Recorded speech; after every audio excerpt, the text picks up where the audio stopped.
I forgot to add your name. Got it. I'll add it in a minute. Okay. Awesome. Okay. We are live. And before we go any further, I just want to confirm that the sound works for everyone here. Okay, if you guys are here, if you could just put in the chat if you hear me, and Lee, if you can say something, that would be ideal. Okay. Welcome to Connection. Welcome. Great. Thank you so much, Lee. How did that sound to you guys? Was the volume balanced between Lee and myself? Could you hear us both? Let me jump in the comment section so I can hear or see.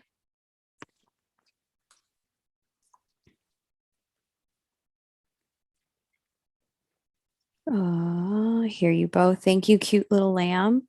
Uh-oh, Lee. Yes. Oh, I still hear you. Okay, great. Okay, perfect. Okay. Emma says you can hear us both and it's not too loud on one side. Okay, perfect.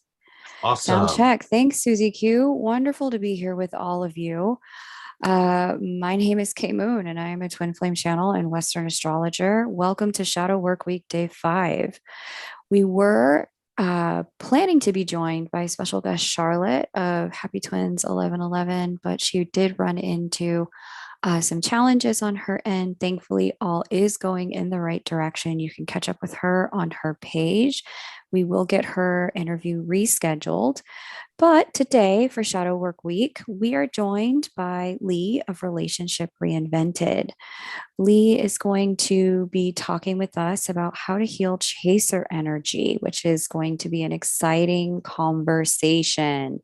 Most of you who are on this channel have at one point experienced chaser energy, either within yourself or from your counterpart, and not even known how to deal with it. It's common. You're not alone. And not only are you not alone, you're in great company here today during Shadow Work Week. Lee from Relationship Reinvented is one half of the power couple, Sherry and Lee Patterson. They came together in connection, as Lee says, in 2005, but then moved past all of the ups and downs of the running and the chasing and solidified the connection in 2012. Since then, they have been coaching together clients all across the globe and have opened their own coaching program. So you can become a Relationship Reinvented coach and work with others as well if you'd like to help people heal in connection. What's interesting about the way the two of them work is that when they look at the twin flame connection, they make strong distinctions between connection and relationship, and strong distinctions between being in the heart and being in the head. And we're going to get a nice dose of that today so that we can operate in the highest vibration in all of our connections. Lee and Sherry will be together tomorrow as the power couple duo that they are for our doubleheader broadcast, where they will talk about healing childhood triggers and healing the painful childhood that can be a root of the running and the chasing, and how you can do that inside of connection. I know many of you here in the comment section have worked with Lee and Sherry. There will be a link for those of you just catching the broadcast as the replay below the video so that you have an opportunity to connect with Lee and Sherry if in fact you recognize yourself and what they are sharing today or tomorrow, and you would like the opportunity to take the next step in healing connection with yourself and with everyone around you. Lee, I am so grateful you chose to be with me today on such short notice. Thank you, thank you, thank you for joining me. Thank you. The honor is mine to be here with all of you in connection and for the healing. Awesome. I love it. I love it. All right. So, the first thing I wanted to ask, I think we all have an understanding of what chasing is and a general definition of what chasing is. I guess what I'd like to know is, what are the top 4 things you see your chaser clients do that push away counterparts. And specifically, before you get into mindset, I want you to talk about behaviors that Mm, trigger the counterpart. The counterpart doesn't know what's going on in the mind, they just see these behaviors, and their immediate next step is run, block, mm, ignore, move in mm. another direction, find another person. What are those trigger behaviors that the chaser brings to the conversation? Um, I would say the biggest and probably the most common is not being comfortable with silence. Um, you tend to get real uncomfortable when the other person you feel a connection to gets silent. It actually kind of makes you behave in a way that you try to start pleasing them or trying to be what you think they want or feel they want. And it's really hard to kind of speak from, okay, you got quiet, and then allow that quiet to actually form itself instead of you getting into your head to start forming what it is. Say that Um, again. You okay. getting in your head to form what it is. What does that mean? Well, you like to go to your head to say, what did I do wrong? Mm-hmm. Uh, why are my feelings not mattering in this space? What seems to be going on with them? Do they feel the connection to me? Do they feel the connection to themselves? I mean, you don't really go into that, but you start looking for why that's not actually there because it becomes very uncomfortable because of their silence. The behavior of silence is a very interesting one. We often tend to kind of not really mean to go into our heads, but we really start kind of looking for them to be comfortable or look for them to be more talkative or communicate more. It's a struggle because if they're just searching their feelings to figure out what they need to say, we usually draw the conclusion of what they're saying by their silence. Who'd I When that say? happens, when that happens, you think now you're chasing, but actually that's quite the opposite. Because of the way you're thinking, you become the runner. When you honestly, you're saying to yourself that you're chasing them.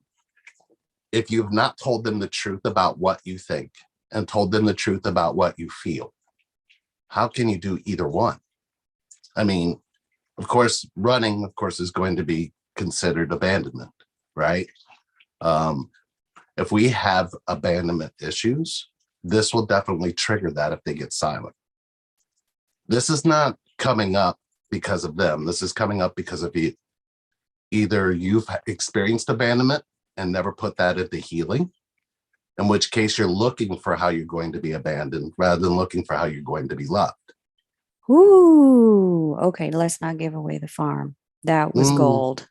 That was yeah, gold. you can feel it though. You know what I mean? When you're in that feeling where you're feeling like, okay, did I do something wrong? Am I not? Do I need to say something? Why are they being quiet? Why aren't they responding to my texts? Why aren't they picking up the phone? Why aren't they? You see what I'm saying? When you start doing that, you're already in the abandonment. Now you're just trying to justify it. The worst thing about chasing is you need to be right about why you need to chase after them. Now stop there. What does that mean? Looking for why you're right. Why do we do that? Where does that come from? When you say that my feelings don't matter, you now will make sure that they're not paying attention to your feelings and you'll keep your feelings hidden and they're not asking you anything about your feelings. And you're trying to be right about that. And you need to be right all the way. So literally, you will even make statements that say as such. If you've ever said to the person you're connected to, how I feel doesn't matter, or I'm not good enough, and they've never said that to you, who said that to you? Mm, And how are you really going deeper into how that feels and expressing from the feeling of saying, I have a need here. And what happens is when I'm feeling that you're this far away, I feel left. We don't want to talk that way, but we should, because to talk yes. to talk that way would mean we're going to be vulnerable. Yeah. If we're not going to be vulnerable, are we going to be loved? If we're not going to tell the truth, are we going to be loved? Amazing. Okay. So the thing is, we're scared of the truth. So we got to come up with what we believe is the truth, which is how your fear gets its energy, right? You need to be right about what you actually think to make sense of the feelings you're carrying. That is where we really should stop running and stop chasing and go, wait a minute. Am I making sure that I'm broadcasting how I feel? Because if you're not going to broadcast how you feel, who are you expecting them to connect to? Mm. And most of the time you reject those feelings before you get to them. You tell yourself, if you share what you feel, they're not going to accept you, or they're not going to accept what you're feeling. And as long as you have to be right about that, the way you approach it ends up giving you exactly what you need to be right about. In other words, we create the self-fulfilling prophecy of look, he's abandoning me. And then he abandons you. But all of that is story and self-disconnection. In connection, you need the truth. If you don't have the truth in between you, how can you have connection? Bingo. Okay, let's get to the second one. What is the second behavior? So the first one is not being able to be in silence or be with silence. Hiding that you feel a connection to them. Ooh, so break that down. It's funny because we get a lot of people that sit in front of us and go, well, they don't know what we are. They don't know that we're twin flames, or they don't know that I have a connection to them. They don't know that I feel this way. And you actually start chasing them while realizing you never get to the point where you actually realize you kept yourself from them and put on a mask for them. And now you're going to chase them with the mask you've been wearing, which is actually running them away, but literally hiding yourself at the same time. Now, why would that? Are you suggesting that people should, when they meet their twin flame or their soulmate or whatever label they're working with, they should say, this is what we are and this is what it means? No. Good. So clarify. I'm saying that they should say, something about being around you makes me connect to myself in ways that I didn't know was possible. Something about being or thinking of you or feeling you has done something to my feelings. Has awakened things inside of me that I didn't realize I could actually experience. And I feel it when I'm around you. I don't feel it around people in my past. I don't feel around people in my present. And knowing that those two spaces, I've never felt like this, I have these feelings. Now, these feelings don't require you to be responsible for them. They don't require you to be connected to them, because this is the first time I'm connecting to them. And I'm actually kind of settling in on what this actually feels like. I'm having some issues with my thoughts, though. My thoughts are telling me you don't feel the same way. And that's when you try to make it what they actually think isn't what they actually think at all. But you don't see that the part of your thinking has made you disconnect from the feeling, because you're telling yourself it won't be reciprocated, it won't be connected to. This is how you practice your disconnect. And you learn to do that as a child. What do you mean by practice your disconnect? Is this a thing that people do without knowing they do? Practicing disconnect? What does that mean? Well, earlier this week, you were talking about triangles. Yes, made for love. A triangle is exactly the source of how you came here. You had masculine, you had feminine collide to create the foundation, and then it pointed to a child.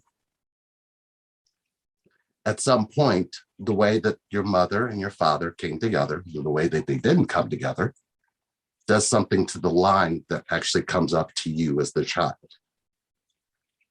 Are you following me so far? Yep. Keep going. Okay. At some point, you flip that triangle upside down and make it about them. And once you do that, you don't feel connected to, when actually you're the best parts of them. You've just forgotten. There you go. Wow. And so So practicing the disconnection. disconnect, what does that So mean? this, so the practicing the disconnect is now you're looking for ways that they disconnected from you, the way that you're going to be disconnected from in this connection. Okay, Mm. say that differently. As you started to get older, after 2 and 3, do you remember 2, 3 years old when your parents would come in and try to love you, or you just as soon as you saw them, you'd run to them and put your arms around them, and you were allowed to be vulnerable, you were allowed to be innocent, you were allowed to receive that love?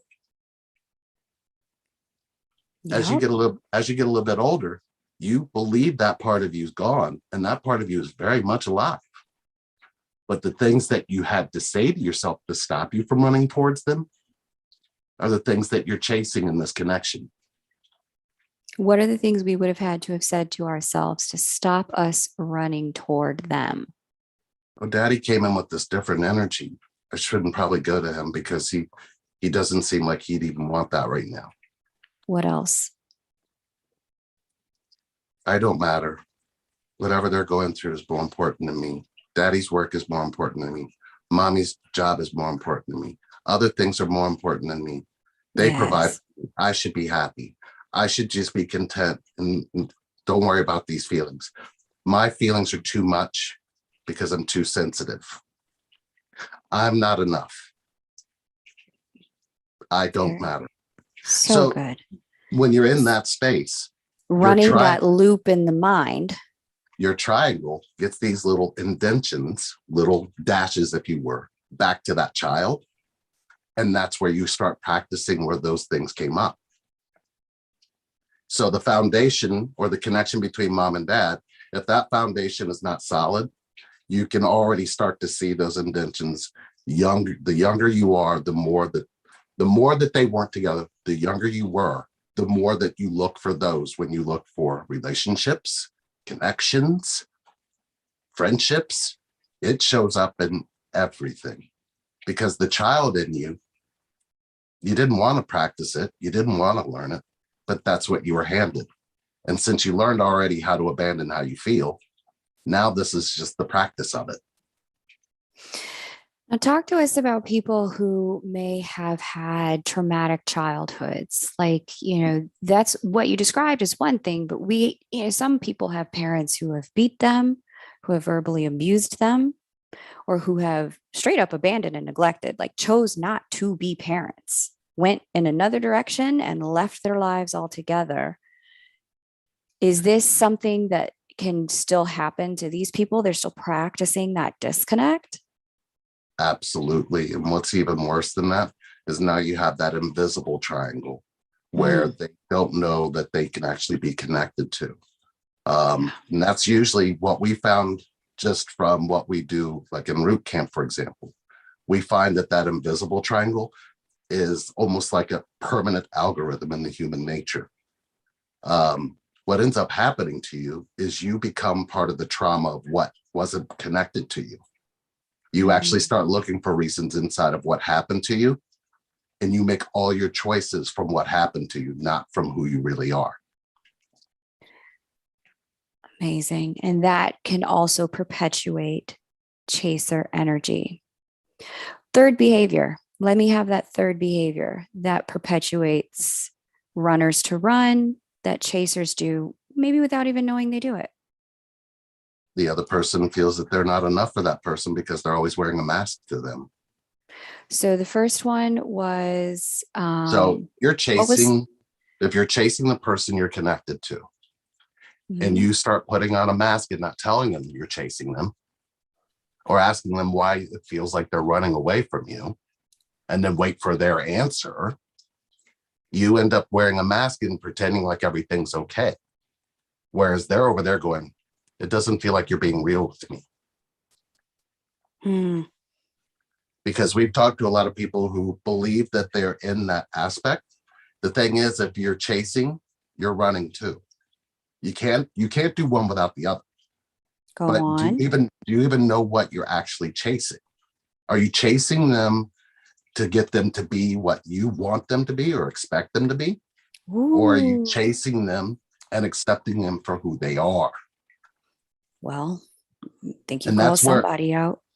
and if it's, well, if that's the behavior is going to justify why you need to hide what you really feel, don't worry, they're going to go find somebody who will be open with them and connect with them and want to share with them.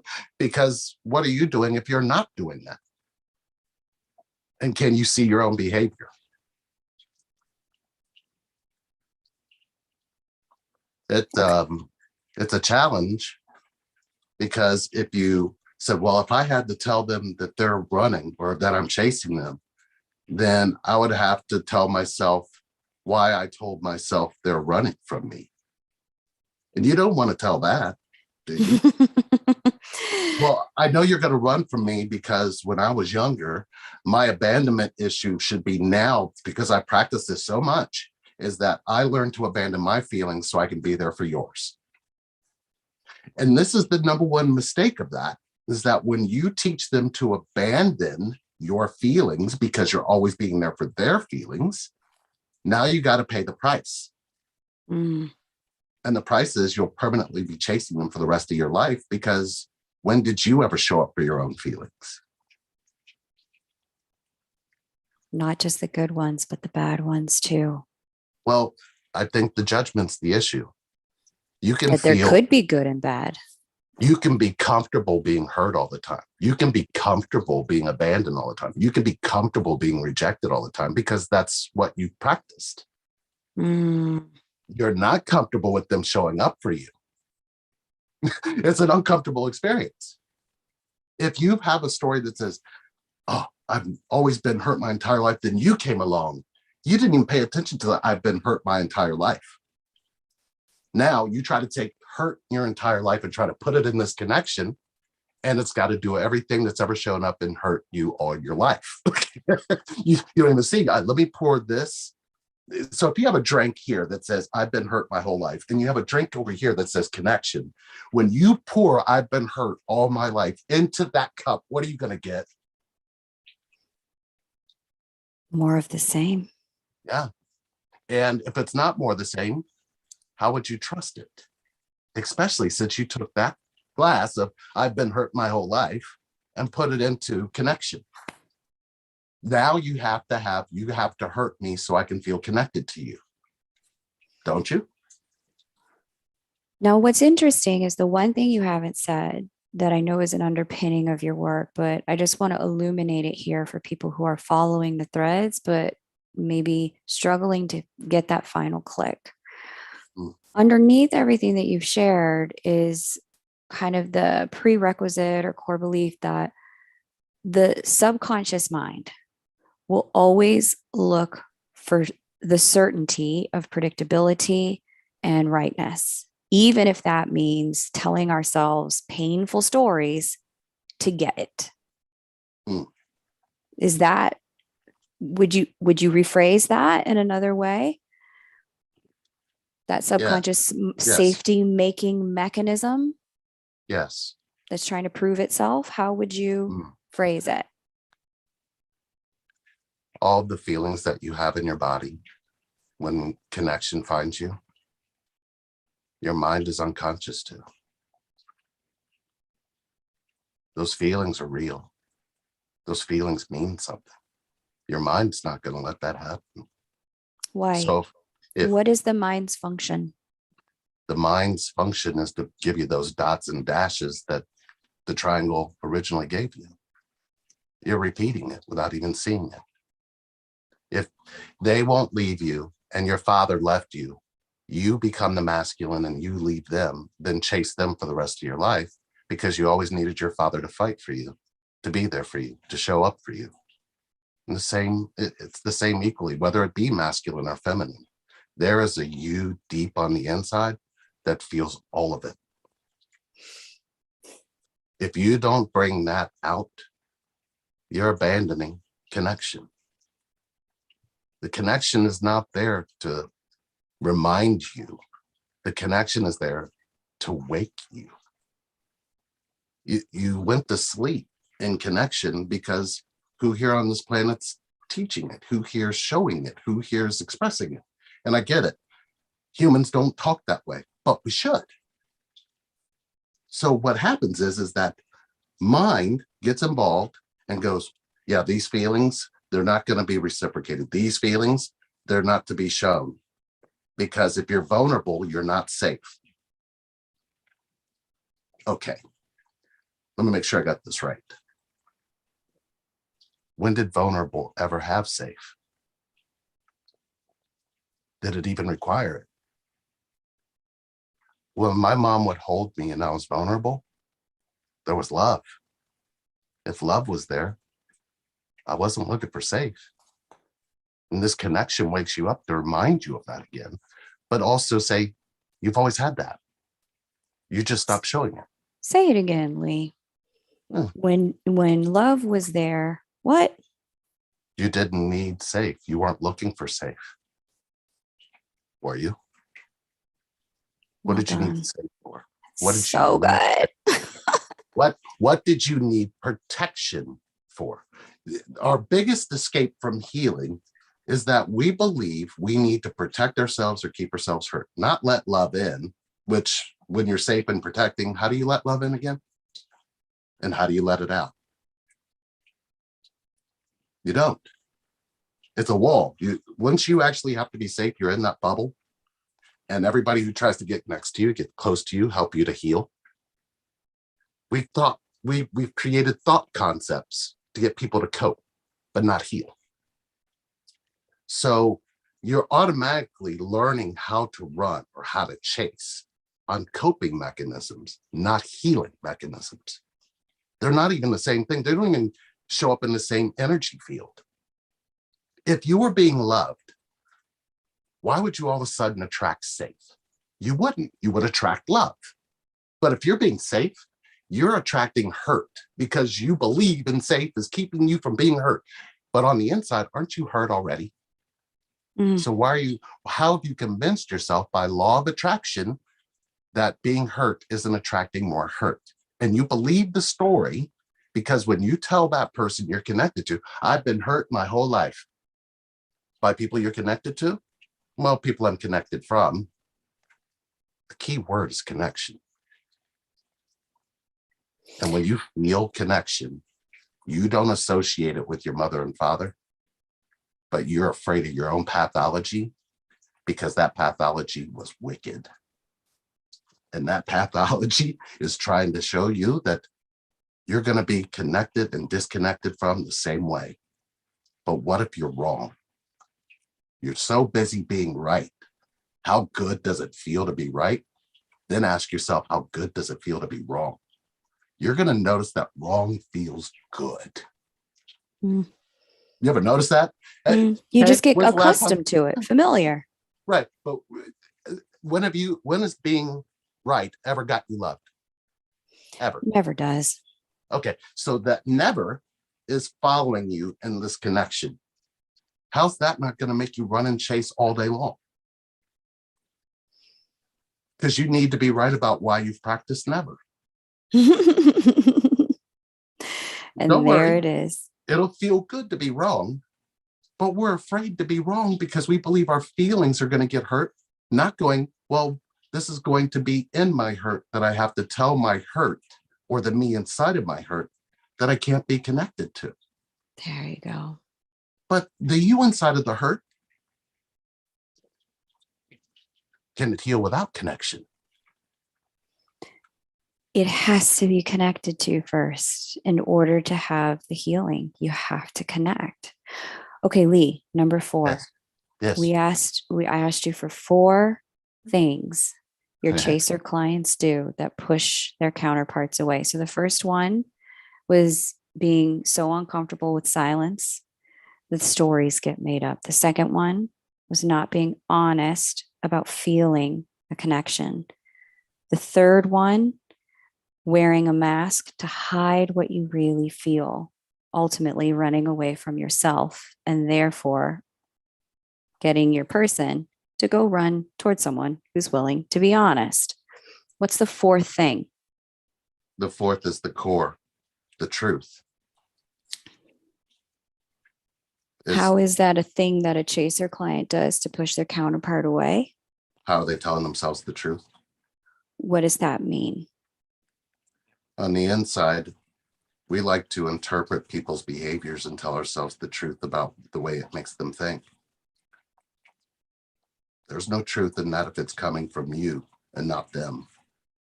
We say, well, they said to me they don't care about me. Well, they didn't. And then when I go, okay, so they looked you in the eyes and said, I don't care about you. And they're like, well, no, they didn't say that, but their behavior, and they don't even catch the part that they said no. It's almost like it's excusable to tell yourself that somebody's behavior reflects the truth your mind tells you that they think. You don't even see the disconnect. You don't even feel it. You say it so nonchalantly that you didn't even pay attention, that you just made them responsible for your disconnect. And you didn't tell yourself the truth about it. And can you heal without the truth? Or will you stay hurt if you don't tell yourself the truth? You can't tell yourself what the other person thinks. If you believe you have dialogues with the way somebody is because you're connected to them and you can tell yourself what they think, are you telling yourself the truth?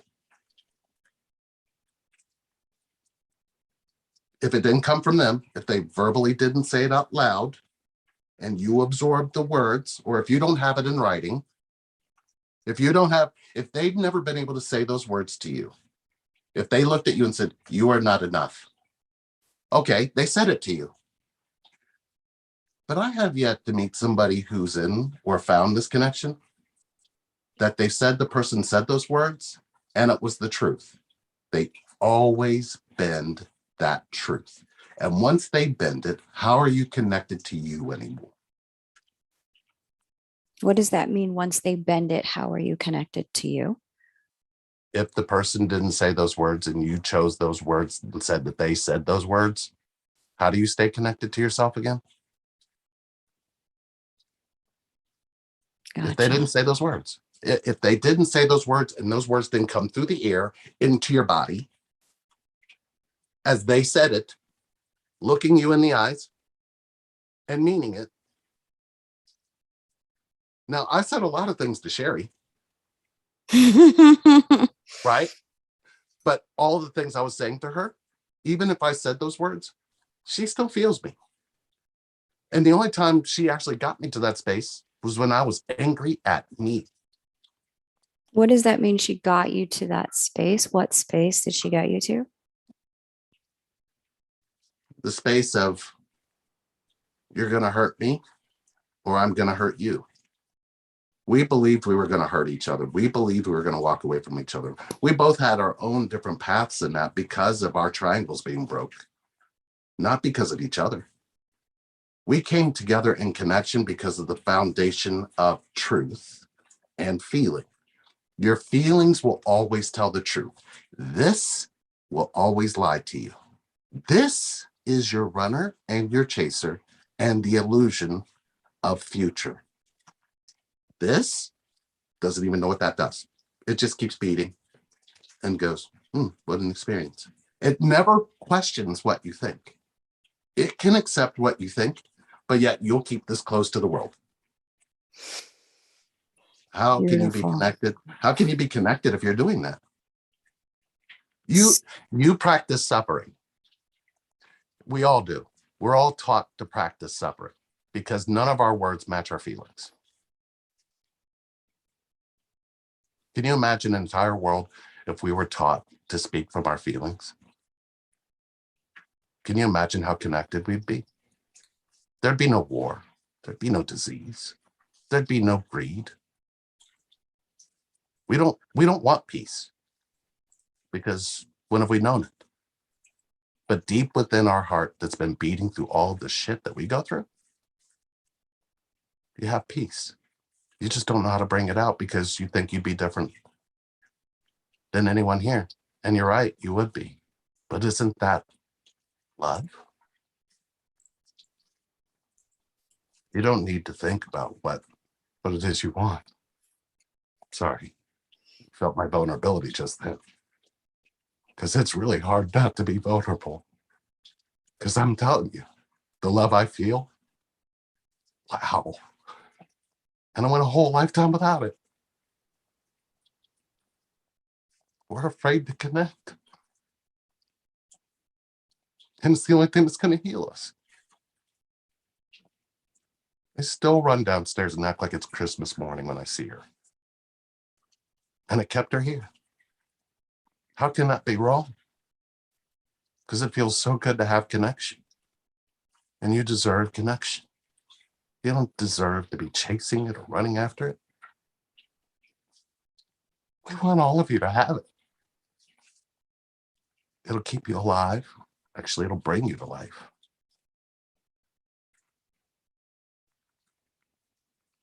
Your mind, you have to fall in love with it. It's not doing it to keep you disconnected. It's doing it because you learn disconnect, and it's just an algorithm, or at least a habit or repeater to make things make sense when it never did. Your feelings matter. And if you're not showing people that your feelings matter, they're not going to stop you. And all they're going to do is learn from you. And if you've taught everybody around you not to be there for your feelings, don't be mad at them or you. Change it. Accept your hurt. Accept there's a you on the inside of it. Accept the you inside of your pain and stop running from it. You'll chase somebody away if you're disconnected from your pain. That's the truth. And if you don't tell it, who are you asking them to be with? Because it sure ain't you if you're not telling the truth. Thank you, Lee.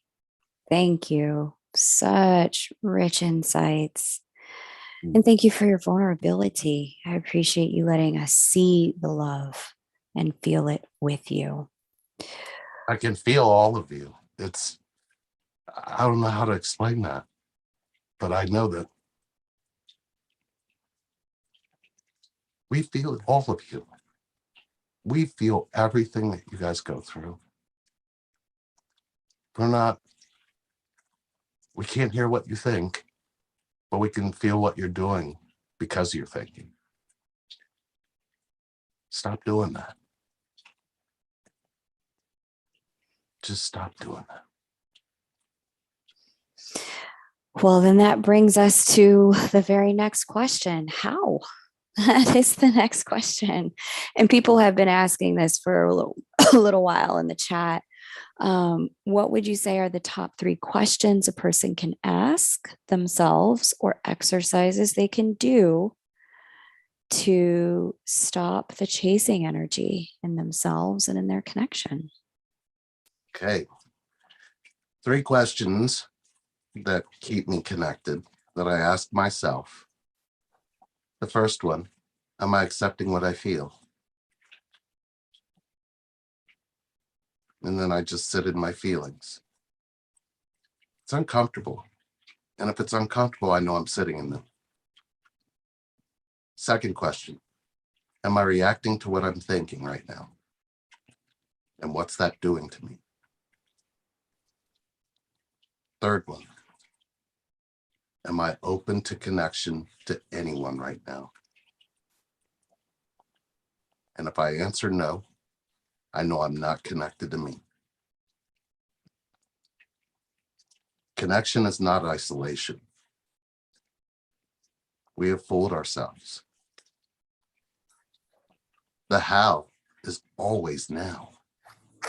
You never have, if you have how, what you're looking for is an answer that's going to save you somewhere in time. Can you control time? Then how will be at the end of that carrot. It's that dangling hook that's always out of reach, which is the same as hope. Let that go. You don't need that. You don't need hope. I'm sorry, you just don't. I get it. A lot of people believe in hope, but isn't hope always something out of reach? When did that ever show up for you? Now, here, everything you feel, if you sit there right now and just say, am I accepting everything that's going on the inside of me right now? Your mind is always going to go, oh, of course we do, but your mind can't feel anything. You feel everything.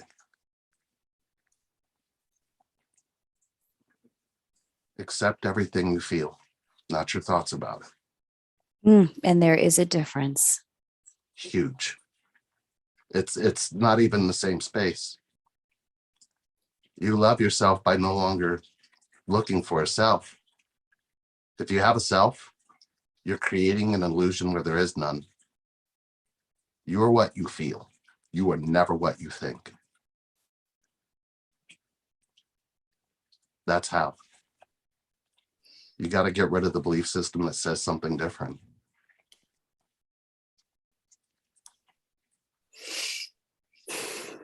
Thank Good you, breath. Lee.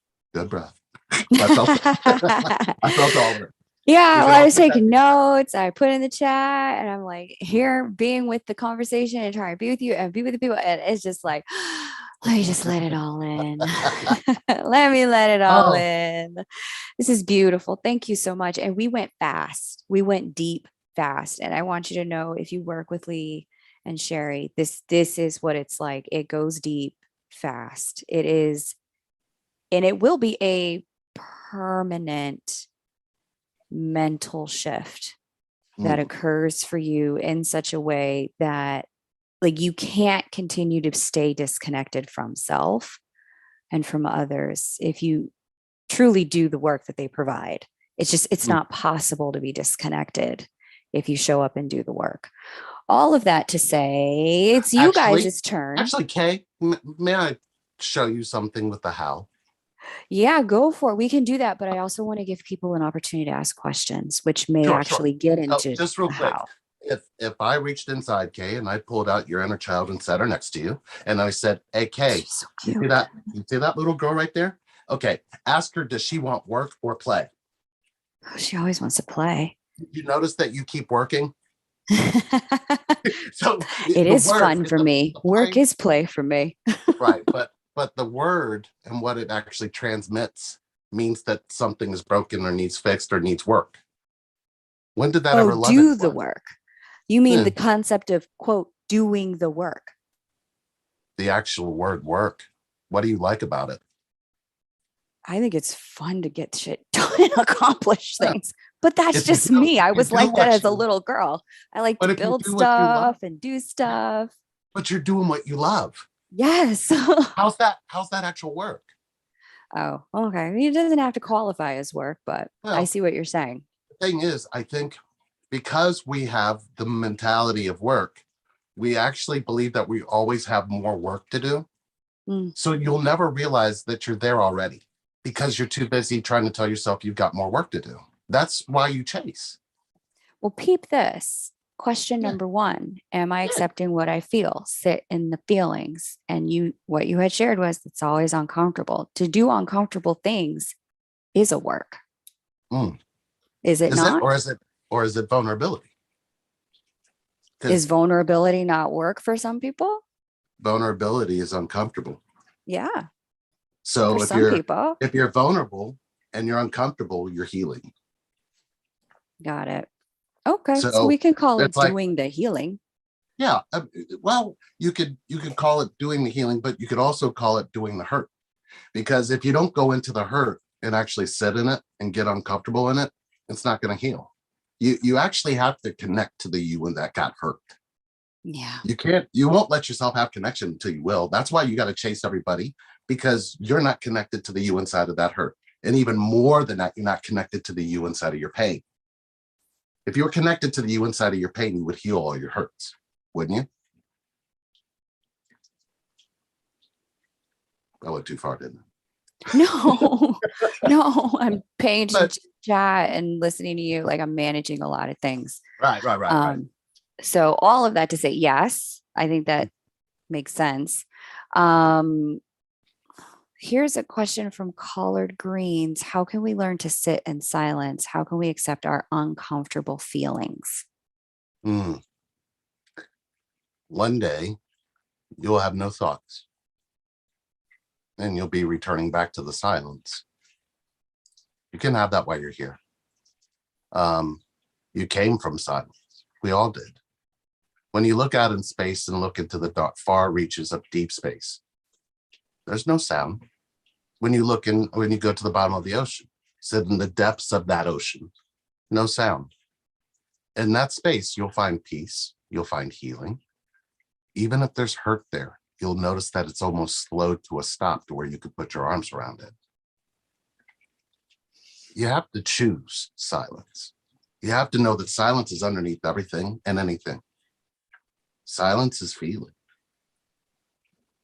And, when you're in that frequency and that vibration, you don't know that there's actual sound until sound actually happens. But underneath it all, there's still silence. I mean, you can hear the running water in the background as I've been talking. But underneath that is the silence. The reason I have the running water there is to remind me that the silence is always there. That's where connection was birthed. Silence and connection, or silence and sound, are connected. Can you sit in the silence and have sound and fully accept sound, accept the feeling of sound? That will be found in your silence. That'll be found in your heart. It's beating, making noise, but the energy that it's pumping out is silent.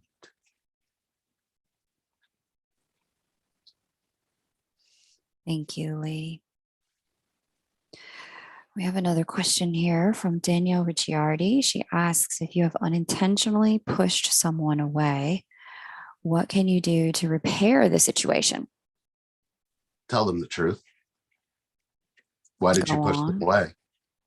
If you told them you pushed them away because they were getting too close to your hurt or getting too close to your pain, tell them the truth.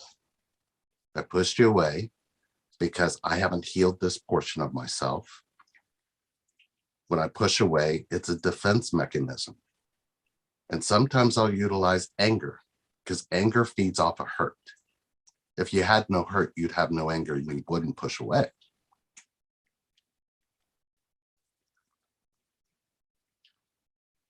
Do I need to clarify, or is that pretty clear? No, that was great. The answer is just tell the truth about what happened. Be with yourself to know what happened.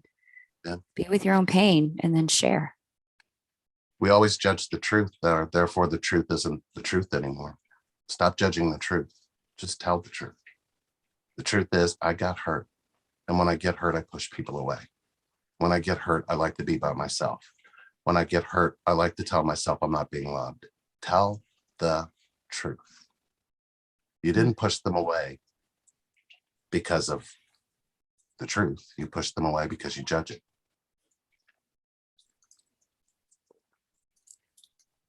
Thank you. Okay. Kamseen asks, advice for a man who's in a dark night of the soul. What tips can you share?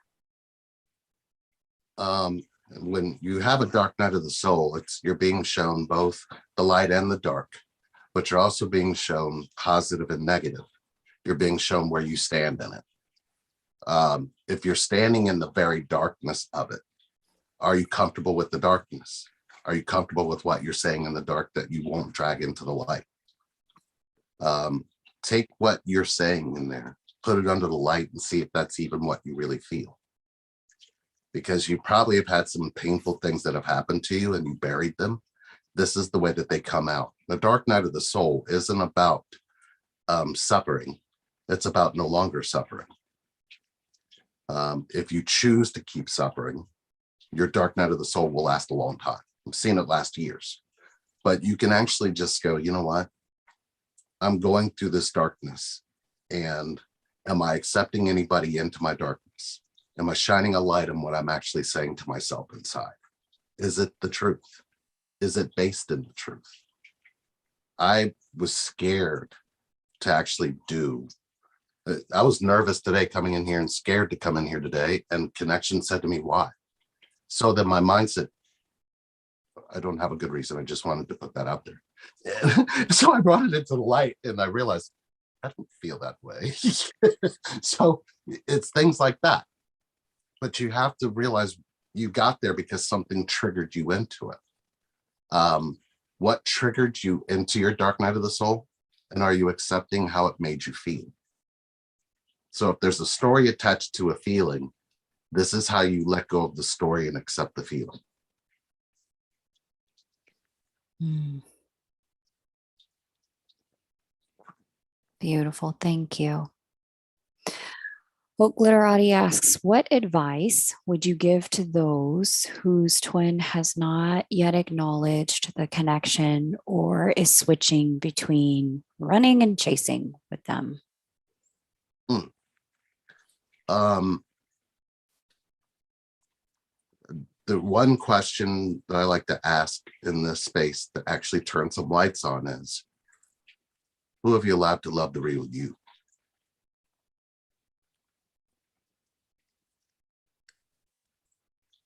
Why is that the question? Let the words sink into your feelings for a minute. Take about 5 seconds. Who have I allowed to love the real me? What answer do you hear in your mind? And what does the feeling feel like?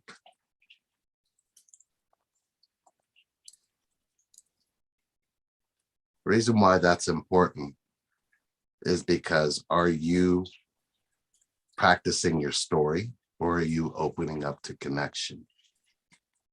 Um, there's usually something deep rooted in this.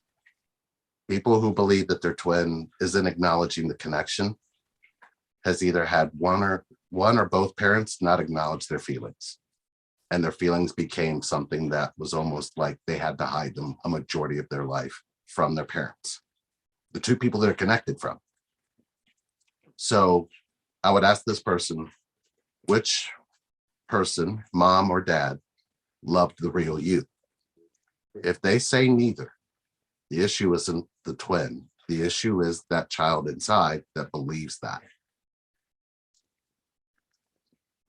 You're pushing away in a space that you don't realize you're pushing away. Does that make sense? Beautiful, full, complex Simple, explanation. It's a but it's beautiful explanation. but it's a very painful one, because you want this connection to be about them, not you. Mm-hmm. That's a great explanation. Hope Glitterati, let me know if that gets you the clarity you need. If you want to ask a follow up, just drop it in the chat. The earnest truth asks, can you give me a practice to employ that helps me to recognize and catch myself from being triggered into a negative response that creates low vibration? Um, the practice is, when you feel that something is negative, the only reason you're triggered is because it sparked off of something positive. Are you seeking to give energy to the negative aspect of it and staying in that space, which probably triggers you more? Or are you paying attention to the other side of it? The other side of it, um, when you have something negative happen to you, do you open or close? If you close, what's that giving you? And if something negative happens to you, can you practice being open and not letting the negative narrate a story that's not even real? Because we're talking based in feeling.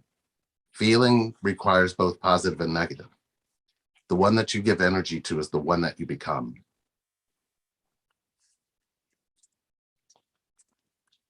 Practice being in the middle of both, and practice giving both equal energy. That's how you balance it out. Now, I know that sounds like I'm trying to make it sound simple, because it's not, because it really depends on how much energy you've given negativity. If you've always practiced giving negativity energy, you're easily triggered. And this pretty much attracts narcissism, betrayal, cheating, because the mindset is dominant over the feeling. And it's like a double negative. It leaves you completely inoperable. So practice paying attention to what actually triggered you. Is it a dialogue or something you say inside? Because somebody could say to you, yeah, I'm not going to do that. And you could say, oh, they don't care about how I feel. That's not even what they said. You translated that. And when you translated that, you took that negativity, or you took the no and turned it into what you believe no is. There's nothing real about that. Can you catch that and put the truth there so you don't get triggered? Was that a good example? That's perfect. Thank Okay. you. Okay. Um, we'll take in the chat. I just pasted for you guys the opportunity to get yourself a private conversation with Lee so that as you're listening and unpacking things, and the information that Lee has shared, many of you have shared, that there's a lot of revelation and insight for you today. If you'd like to go deeper into your personal circumstance so that you can personally move to the next space and connection for you, I've pasted in the chat a link to a free 30-minute conversation that you can have with Lee and Sherry, uh, to just take a look under the hood, get more deeply connected to you, get more connected with Lee and Sherry, but also to start the process of being with that internal chaser, that internal runner, being with you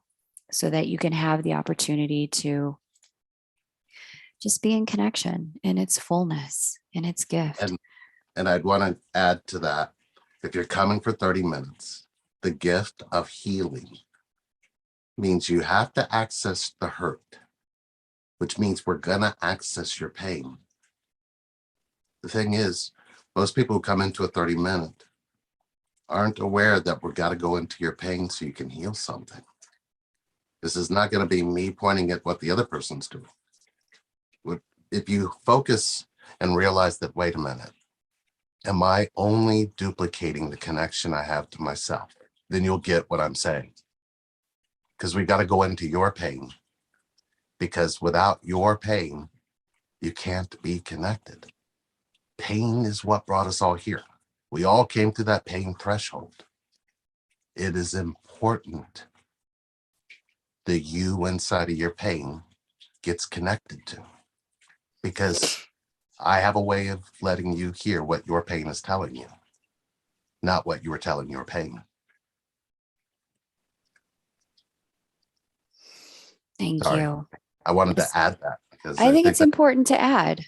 that's key. That is so key, because some people feel like, oh, I was attacked. No, you weren't. You've been attacking you. I was showing you what your pain was saying to you. And it's interesting because some people come in for that 30 minutes and then they go, holy crap. And when I see them again, there's an energy coming from them that wasn't there when they first sat with me. And the thing is, I'm going to connect to how you feel. You're not going to heal without that. So if you're open to letting somebody connect to you because you're running from connection and you think you're chasing, then come on, let's do it. Because I'm going to connect to how you feel, and I'm going to sit in your feelings and listen to what your mind's doing to it. And believe me, there's a lot of you that have a lot of pain, and your pain doesn't like you. Your pain is so pissed at you because you have ignored it. And then you get mad when the other person you're connected to ignores it too. That's not fair to you. So we're going to break you from that. Because guess what? The you inside of your pain, there's a whole shit ton of love in there. And if we can connect you to that, then how could connection not find you? Amazing. Yes. Thank you. Thank you. Thank you. Thank you, Lee. Such a gift to be here with you today. We will wrap here because I know both of us have other things we need to go to, but I want to thank you, Lee, and thank you to everyone who participated in the chat. Please hit that like button on your way out. Especially if you heard something that resonated for you. There is a link there in the chat, but this link, if you're listening to the recording, will also be just below this video. So if you'd like to take advantage of that free 30-minute conversation with Lee as a new client, to really take an opportunity. Yes, if you don't like sitting with your pain, it will be uncomfortable, and simultaneously, it will also set you free. So if you would like the opportunity to do that and you are ready to do that, by all means, hit that link, get this free 30-minute conversation, and know that both Lee and his counterpart, Sherry Patterson, the two of them will be with us tomorrow to go even more deep into a conversation about healing the wounded inner child. Mm, Okay. my specialty. I And for know. those of you that I can feel, because I feel a whole bunch of crying and a whole bunch of tears, thank you for the rain. That definitely adds to my already deep ocean, and I can feel you all. And thank you for allowing me to be in the space with all of you. And Kay, thank you for having me. My pleasure. I'm truly honored. Every time. It is my pleasure. Thank you. Absolutely. Okay, beloveds, I'll be back tomorrow with a special double header for Shadow Work Week. You can find the entire lineup in the community section of this channel. If you're new here, welcome. Please hit the subscribe button and that notification bell so that when I'm live tomorrow, you are right on time. Take great care, everyone, and bye for now.